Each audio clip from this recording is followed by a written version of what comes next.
Genghis খানের বর্বরতার কথা শুনেনি এমন মানুষ হয়তো পৃথিবীতে নেই। দাজ্জাল মানুষকে হত্যা করবে, কিন্তু যারা অনুগত্য স্বীকার করবে তাদের ছেড়ে দিবে। কিন্তু ভয়ঙ্কর রক্তপিপাসু চেঙ্গিস বাহিনী কাউকেই ছাড় দেয়নি। পৃথিবীর মানচিত্র বদলে দেওয়া চেঙ্গিসের দৃষ্টি পড়েছে খাওয়ারিজম সাম্রাজ্যের দিকে। খাওয়ারিজমের সুলতান তখন আলাউদ্দিন খাওয়ারিজম শাহ। খাওয়ারিজম সাম্রাজ্যের সীমানা পৌঁছে গেছে আব্বাসীয়দের রাজধানী বাগদাদের সন্নিকটে। তা দেখে আব্বাসীয় খলিফা নাসির শঙ্কিত হয়ে উঠলেন, আশ্রয় নিলেন ঘৃণ্য এক ষড়যন্ত্রের। খাওয়ারিজমের বিস্তার দমন করতে খলিফা নাসির চিঠি লিখলেন চেঙ্গিস খানের কাছে। সুযোগ খুঁজছিলেন চেঙ্গিস খান। খলিফা নাসিরের চিঠি পেয়ে খাওয়ারিজম এবং আব্বাসীয়দের কোন্দল টের পেলেন চেঙ্গিস খান। এদিকে রাগের বসে চেঙ্গিস খানের পাঠানো এক দূতকে হত্যা করে বসেন সুলতান আলাউদ্দিন। দূত হত্যার সংবাদ শুনে তেলেবেগুনে জ্বলে ওঠেন চেঙ্গিস খান। দেরি না করে দুর্ধর্ষ মঙ্গল বাহিনী নিয়ে একের পর এক খাওয়ারিজম শহর মাটির সাথে মিশিয়ে দিতে থাকলেন। কেউ প্রতিরোধ করা তো দূরে থাক, সবাই আতঙ্কে পালিয়ে যেতে লাগল। এমনকি সুলতান আলাউদ্দিনও কাস্পিয়ান সাগরের এক নির্জন দ্বীপে পলাতক অবস্থায় মৃত্যুবরণ করেছেন। মৃত্যুর আগে তিনি তার পুত্র জালালউদ্দিনকে সুলতান ঘোষণা করে যান। ক্ষমতায় বসেই জালালউদ্দিন মঙ্গলদের বিরুদ্ধে মুসলিম বিশ্বকে ঐক্যবদ্ধ করার চেষ্টা শুরু করেন। কিন্তু তার ভাই কুতবুদ্দিন ক্ষমতার জন্য তার বিরুদ্ধে বিদ্রোহ করে বসে। পিতার মতো ভীতু আর নির্বোধ ছিলেন না জালালউদ্দিন। কুতবুদ্দিনের সাথে অযথা যুদ্ধ না করে রাজধানী আরগেন্স ত্যাগ করে খোরাসানের পথ ধরেন জালালউদ্দিন। কিন্তু পথে ৭০০ মঙ্গল সেনা সুলতানের কাফেলার উপর হামলা চালায়। একদিকে আচমকা হামলা, তার উপর মঙ্গলরা ছিল দ্বিগুণেরও বেশি। ফলে পরিস্থিতি শুরুতেই সুলতানের বিপক্ষে চলে যায়, কিন্তু জানবাদ সঙ্গীদের পাল্টা আক্রমণের তীব্রতায় মঙ্গল সেনারা পালাতে শুরু করে। ইতিহাসবিদ নাসাবি গর্বের সঙ্গে লিখেছেন, এটিই প্রথম যুদ্ধ যেখানে ইসলামের তরবারি প্রথম মঙ্গলদের রক্তে রঞ্জিত হয়েছিল। জালালউদ্দিন খোরাসান পৌঁছে জিহাদের ঘোষণা দেওয়ার সঙ্গে সঙ্গে বেশ সাড়া পান। ধীরে ধীরে তার সেনাবাহিনী বড় হতে থাকে। এ সময় খবর আসে মঙ্গলদের একটি দল কান্দাহার অবরোধ করেছে। সুলতানের বাহিনী নিঃশব্দ চিতার মতো ঝাঁপিয়ে পড়ে তাদের উপর।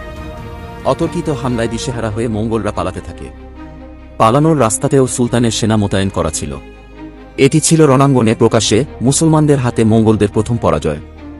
এরপর সুলতান গজনী অভিমুখে রওনা দেন। এখানে গজনীর আশেপাশের কিছু শাসক সুলতানের সাথে যোগ দিলে সুলতানের সৈন্য সংখ্যা দাঁড়ায় ১ লাখে। খবর পেয়ে চেঙ্গিস খান বিশাল একটি বাহিনীকে পাঠালেন গজনীর দিকে। সুলতান সংবাদ পাওয়ার সঙ্গে সঙ্গে যুদ্ধের প্রস্তুতি নিয়ে নিলেন। যে আতঙ্কে কাঁপছিল সমগ্র বিশ্ব, যারা ইউরোপ থেকে চীন, আরাল সাগর থেকে ইরাক পর্যন্ত তৈরি করেছে মৃত্যুর বিভীষিকা, সাক্ষাৎ সেই আতঙ্কের সামনে অস্ত্রের ঝনঝনানি তুলে দিলেন জালালউদ্দিন। চলছে তুমুল যুদ্ধ। যুদ্ধের চতুর্থ দিন তীব্র আক্রোশ নিয়ে একে অপরের উপর ঝাঁপিয়ে পড়ে। কিন্তু মুসলিম বাহিনীর তীব্র আক্রমণের মুখে মঙ্গলরা ছিন্নবিচ্ছিন্ন হয়ে যায়। একে একে পালাতে শুরু করে সবাই। সেদিন অল্প কিছু মঙ্গল সৈন্য প্রাণ নিয়ে ফিরে যেতে পেরেছিল। কান্দাহার আর গজনীর পরাজয় দেখে ক্রোধে ফেটে পড়লেন চেঙ্গিস খান। মাত্র ২৫ বছরের এক যুবকের কাছে বারবার হেরে যাচ্ছে অপরাজেয় চেঙ্গিস বাহিনী। এ তিনি কোনোভাবেই মেনে নিতে পারছিলেন না। ইউরোপ, মধ্য এশিয়া, চীন থেকে মুখ ঘুরিয়ে পূর্ণ মনোযোগ দিলেন জালালউদ্দিনের দিকে। খোদ চেঙ্গিস খান এবার এগিয়ে আসছেন জালালউদ্দিনকে উচিত শিক্ষা দিতে। জালালউদ্দিন এ খবর পেয়ে পারওয়ান প্রদেশে অবস্থান নিলেন।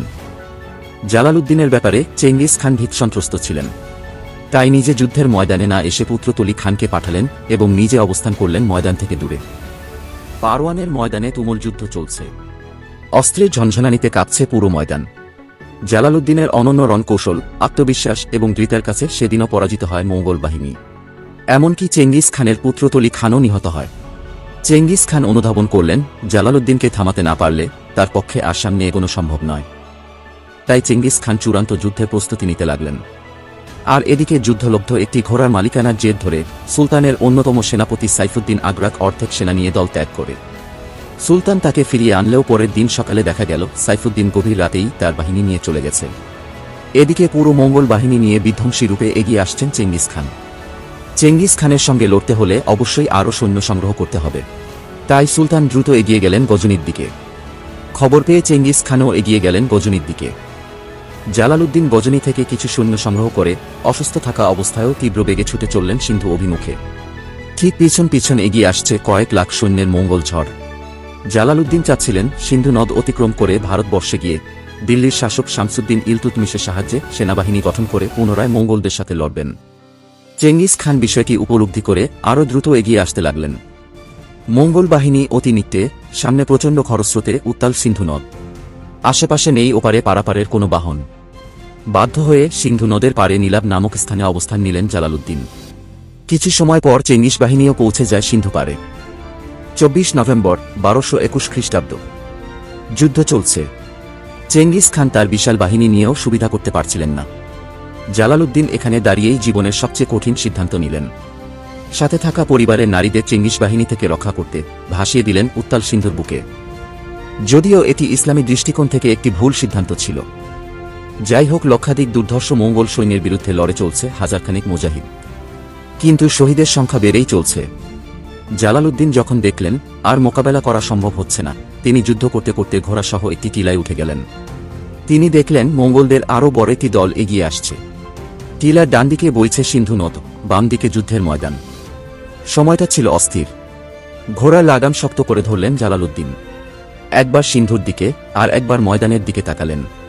তারপর আচমকা টিলা থেকে ঘোড়াসহ ঝাঁপ দিলেন খরস্রোতা সিন্ধুর বুকে। সিন্ধুর পানি থেকে টিলার উচ্চতা ছিল 180 ফুট। অবাক বিস্ময়ে তাকিয়ে রইল চেঙ্গিস খান। নীরবতা বিরাজ করছে তার লক্ষাধিক সৈন্যের মাঝে। উতাল সিন্ধুর খরস্রোতের সাথে যুদ্ধ করে অবশেষে ওপারে পৌঁছালেন জালালউদ্দিন। বিস্মিত চেঙ্গিস খানের দিকে তাকিয়ে বিকট শব্দে এক অট্টহাসি দিলেন। সে হাসির শব্দ চেঙ্গিস খানের কানে নিজের ব্যর্থতার করুণ সুর হয়ে ধরা দিল। চেঙ্গিস খানের দুই পাশে তার দুই পুত্র উকতাই ও চুকতাই খানও ছিল। জালালউদ্দিনের দিকে তাকিয়ে চেঙ্গিস খান আপন মনে বলে উঠলেন, ছেলে হলে এমন ছেলেই হওয়া উচিত। যে বাবা এমন সন্তানের জন্ম দিয়েছে সে কতই না ভাগ্যবান। এর মতো সাহসী পুরুষ পৃথিবীতে জন্ম নেয়নি, আর নেবেও না। জালালউদ্দিনের বিজয়রথ এখানেই শেষ নয়, কিন্তু আমরা চলে যাচ্ছি সুলতানের মৃত্যুর রহস্যের দিকে। সুলতানের মৃত্যু নিয়ে বিভিন্ন মত রয়েছে। কারো মতে তিনি কুর্দিদের হাতে, কারো মতে নিরস্ত্র অবস্থায় দস্যুদের হাতে নিহত হয়েছেন। তবে জীবনের শেষ সময়ে তিনি ছিলেন নিঃসঙ্গ। কোনো সেনাবাহিনী তার সঙ্গে ছিল না। যদি এ সময় সুলতান একজন সাহায্যকারী পেতেন, হয়তো সবকিছু আবার ঠিক হয়ে যেত। কিন্তু কারো কাছ থেকেই সাহায্য পাননি। তাকদিরে থাকা লেখা খণ্ডাবে কে? ইবনু খালদুনের মতে সুলতান জালালউদ্দিন 1231 খ্রিস্টাব্দের আগস্টে ইন্তিকাল করেন। মৃত্যুকালে তার বয়স ছিল মাত্র 32 বছর। পুরোটা জীবন নৃশংস মঙ্গলদের বিরুদ্ধে লড়াই করে কাটিয়ে দেওয়া এক অপরাজিত সুলতানের জীবন চিরসত্য মৃত্যুর মাধ্যমেই সমাপ্ত ঘটে।